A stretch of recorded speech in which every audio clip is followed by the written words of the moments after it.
Hey everybody. So today I wanted to do a video. It's pretty late. I'm kind of tired, but I just feel like doing this. Thought it'd be a little different, and I have a lot of energy to spare. So in the last video I did, I talked about if you're watching them in order.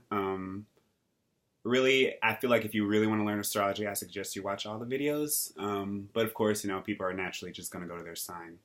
But if you don't know your birth chart, first and foremost, I'll leave a link down in the description box. So yeah, you'll have to know what time you were born and where. So Libra, that's what this video is going to be about. Seventh house, Libra and Venus. Now, again, in the last video, I talked about Aries, which rules the first house. And I feel like the best way to talk about astrology is to talk about the polarities and how everything is cyclical. Everything, the thing I love most about astrology is that it's founded on cycles and it's founded on, different polarities. And I feel like that's probably the most important thing I feel like to get out of astrology. So yeah, Libra rules the seventh house, which is the house of commitments and really just close relationships. It's not so much like friendships like Leo, and it's not really intense like Scorpio. I really incorporate Scorpio with marriage. But, Libra's more like engagement. Like if you get engaged to somebody or if you just have a really close partnership with somebody, like a business partnership or something like that. Something that involves collaboration and compromise, which ultimately is what Libra represents. It is the sign of diplomacy, harmony, balance, order, equality.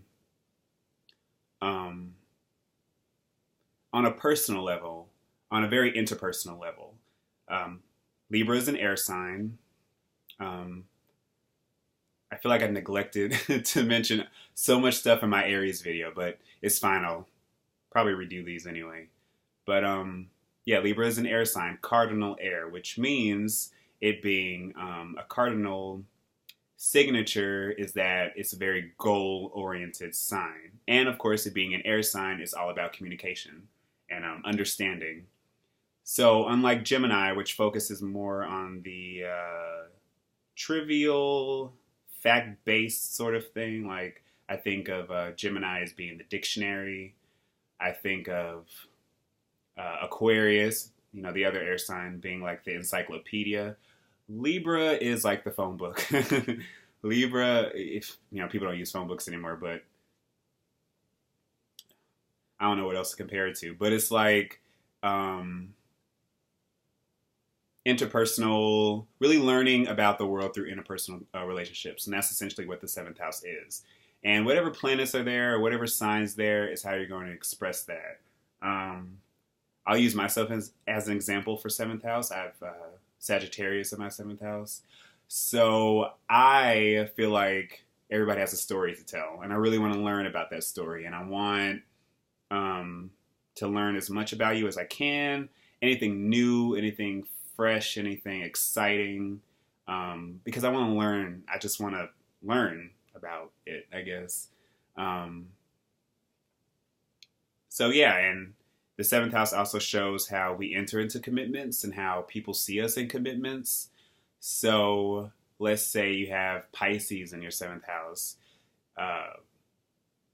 You might be drawn to people that you feel like you can help in some sort of way, and you might offer your friendship or whatever commitment you have in a way that's going to help these people or help to make something that will benefit a relationship in a way to which you can serve somebody in a soothing way. And people see you as that. They see you as soothing, even though you're like a Virgo rising. You might approach people in a way that's very Piscean, in that you just want to heal. So yeah. So Libra, of course, is the sign of all of this. Libra season begins at the beginning of the autumn equinox. I think that's right. The autumn equinox. And all of these signs on the angles that represent the first, fourth, seventh, and 10th house, they're the parts of you that people see. Not so much the fourth house, but first and seventh house especially. They're aspects of you that people can see. And since the seventh house is right across from the first house, it's like the other side of you. So it's easy for people to live in the shadow side of their seventh house. A good example of that would be, let's say you're a Scorpio rising and your seventh house is in Taurus. You might reflect all of the negative qualities of the first house into the seventh house. So you might be super possessive and super controlling and super, intense around your relationships. Whereas Taurus is more like laid back. They can be a little possessive, but not to the extent to where they want to control everything. So Libra, then, their main challenge is to not... Codependent is too easy of a word. I feel like Libra, they might have the tendency to define themselves by their relationships, define themselves by who they're dating or who they're hanging out with, or not really having the ability to stand on their own 2 feet, or just dreading being alone because if you don't have anybody, if you don't have a friend or a boyfriend or a girlfriend or whatever, you have no identity. And so that's probably the biggest challenge of Libra. But I will say the good thing about Libra, this is coming from someone that has like no Libra, hardly any 7th house, horrible Venus placements in my chart, that they are able to reach across the aisle. That even if they don't really like somebody, they'll go out of their way to make them feel comfortable and make them feel liked, just because Libra, they have that intense desire to make other people feel balanced. But then again, still being sort of themselves in a way. Because Libra, they prefer to get attached to people that they have to probably work for a little bit. They might take some of their like friends for granted, which is why a Libra might get in trouble if they try to date an Aries or somebody with a lot of first house or Mars placements, because they're trying to tie this person down. But the weird thing is, Libra themselves don't like to be pinned down. They don't like to be, they still like to have their freedom. They want to be able to flirt and flit around their group, still have good connections with them, but at the end of the day, still being themselves. So the best vibration of Libra is a Libra that's able to not only have those boundaries, have their big group of friends, but also being able to pursue their own individual pursuits. Not having to rely on somebody else to have them to tell them what to do or to guide them in something. The best example I can think of is like Gwen Stefani, who's like, when I think Libra, I automatically think of Gwen Stefani, because her song, What You Waiting For, is pretty much like, I feel like it's like the Libra's life and like midlife crisis, where people are telling her, get your record out, start your solo career. What are you waiting for? What are you waiting for? And she has to talk herself into being able to take that risk. She can't turn to her husband at the time. She can't turn to her old bandmates. She has to really do that for themselves. So Libra, remember that you have an obligation to share what you have.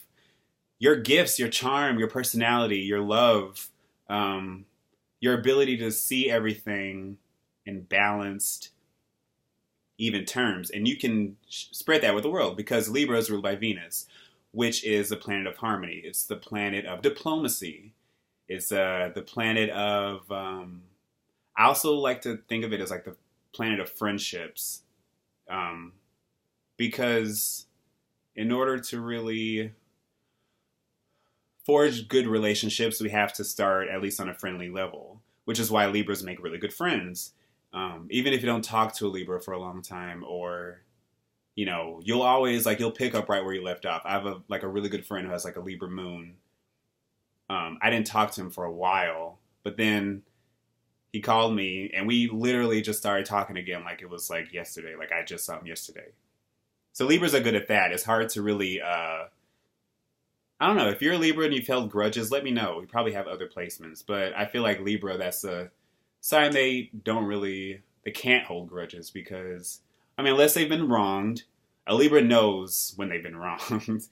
But they prefer to have harmony, which is what Venus represents. It's a very sensual planet. Yeah. I like to think of it as a sign of friendship, diplomacy, harmony.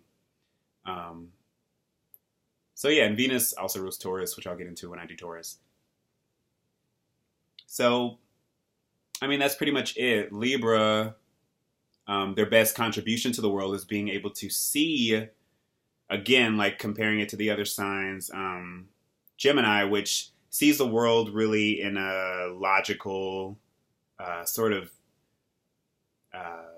routine sort of way, how they see the world. For some reason, I just feel like it's on like sort of a lower level, not in a bad way, because a Gemini can pick up on details.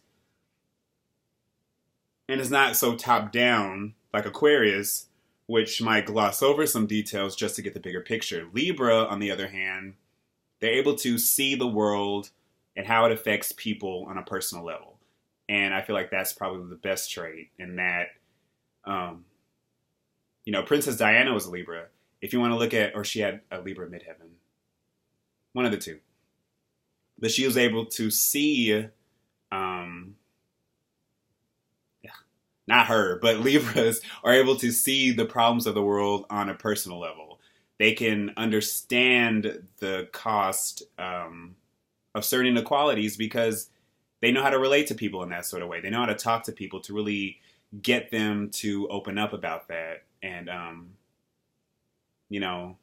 besides the dictionary, definitions of Libras being materialistic and sort of vain and charming, which they are, but Libras have so much more to offer to the world. And that's truly recognizing who they are on the inside and being able to get that message out to as many people as possible.